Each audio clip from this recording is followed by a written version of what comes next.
ایک بندہ سوال اٹھاتا ہے حقیقی مومن کی کچھ صفات ہونی چاہیے، تو اللہ تعالیٰ نبی کریم صلی اللہ علیہ وسلم کو مخاطب کر کے فرماتے ہیں، اے میرے پیغمبر، آپ کی امت میں سے 70,000 افراد وہ ہوں گے جو بغیر حساب و کتاب کے جنت میں جائیں گے، اور ان حقیقی مومنین کی 4 صفتیں ہوں گی۔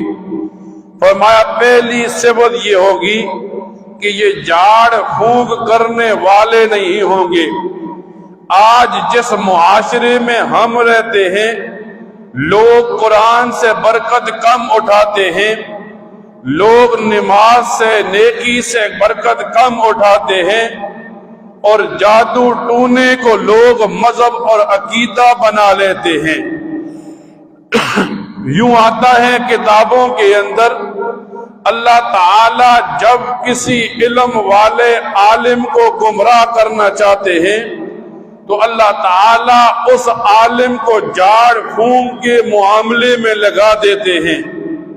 تو فرمایا پہلی صفت یہ ہوگی کہ وہ جھاڑ پھونک کرنے والے نہیں ہوں گے۔ دوسرا فرمایا وہ بیماری کا علاج داغ کر کرنے والے نہیں ہوں گے۔ نبی علیہ السلام کے دنیا میں آنے سے پہلے کفار میں جب کوئی بیماری ہوتی، وہ لوہے کو پتھر کو گرم کر کے اس سے بیماری کا علاج کرتے۔ فرمایا تیسری صفت یہ ہوگی وہ بدشگونی نہیں کریں گے۔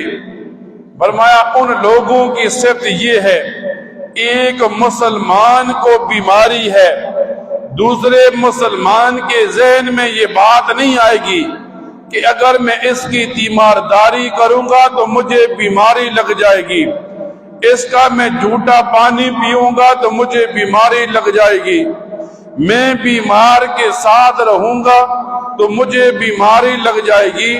فرمایا تیسری صفت ان کی یہ ہوگی کہ وہ بدشگونی کرنے والے نہیں ہوں گے، اور چوتھا فرمایا اللہ تعالی پر توکل کرنے والے ہوں گے۔